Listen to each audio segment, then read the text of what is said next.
We stopped going to church, but we're still doing church. Exactly. But the fact you use that same word twice makes the question, so what is church then? Yeah, what is Is church it the then? place you go? Was it the space, or is it the doing? Is Yeah. it this active, proactive? Is that a verb? Yeah.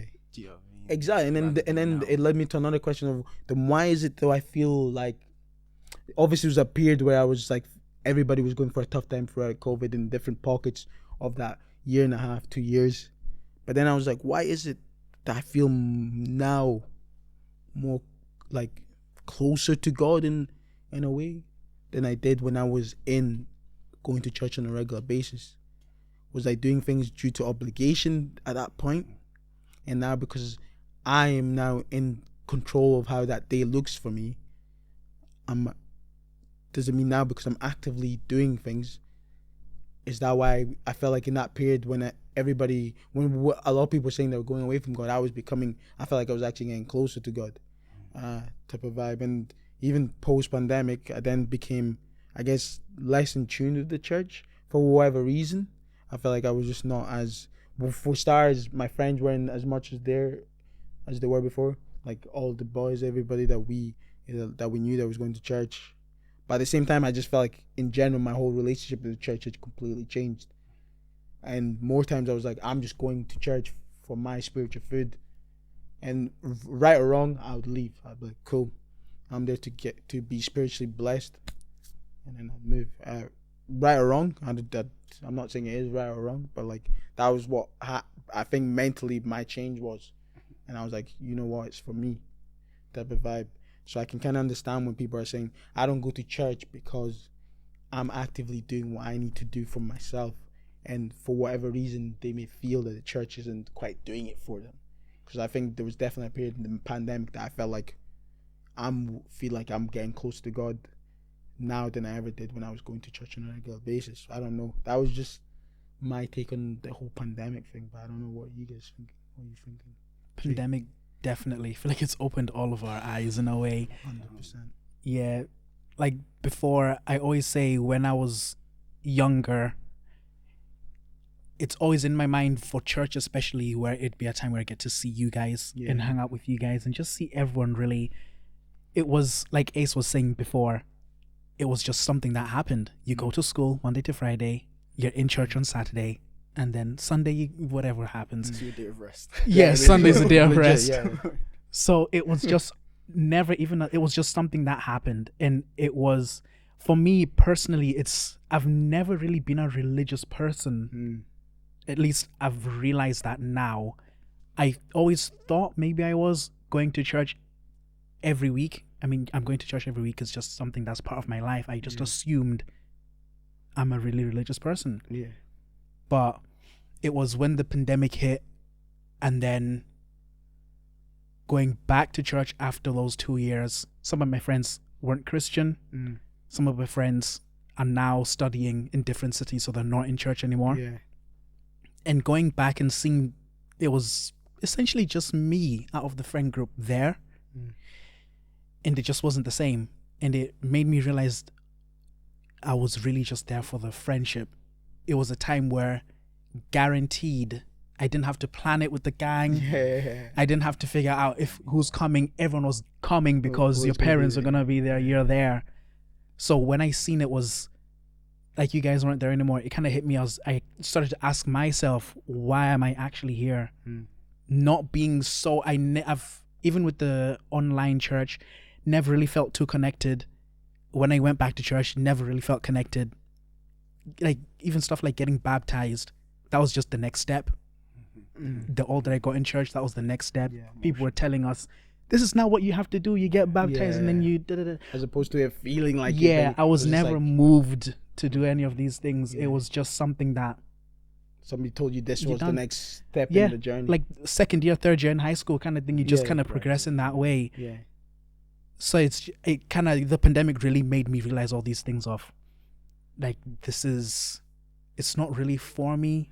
And I don't even know how to put it into words really where it feels like a good reason to like the aunties or uncles or even my parents who will ask me. I don't know how to give it in a way that feels like a good reason. But yeah, it's just not something I have ever connected with and I'm realizing that more now, I guess, in that way. But yeah. I think it made us say why, and I think that's, I don't know, from both stories, from mine, yours, and a bit of Ace's as well. I think a lot of what happened post pandemic is we started asking ourselves why, because we were faced the question we ignored. We will now had no option but to face that question. Yeah. Type of vibe. The why couldn't come from somebody else. It couldn't come from your parents or from your friends. If you wanted to be there, it had to be your choice. 100%. And I think a large part of not just this question, but the wider question that around faith comes down to like choice. Like how much of it is given to you and how much do you accept yourself? You know, I think especially coming from generations where like, especially as like cultural minorities like us, where when you look at Christianity specifically, those who like maybe grew up back home in Africa, where perhaps growing up, it also comes culturally from like how you view your elders and how information is passed on.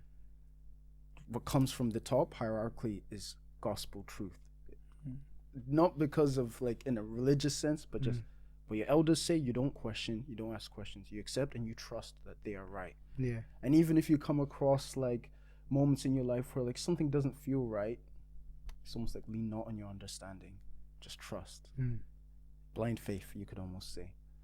And perhaps that worked. You'd probably have to ask someone who adhered to that, but that generation grew up, came to a different country where culturally the expectations of this knowledge transfer over generations is different, where the way children are raised and taught is different. You ask more questions, you are more in tune to your autonomy and ideas of freedom and allowing yourself to have emotions and express your emotions.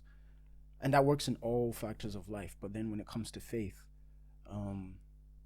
when you start to question the generations perhaps before, where questioning was seen was doubt, there's now a visual of fear.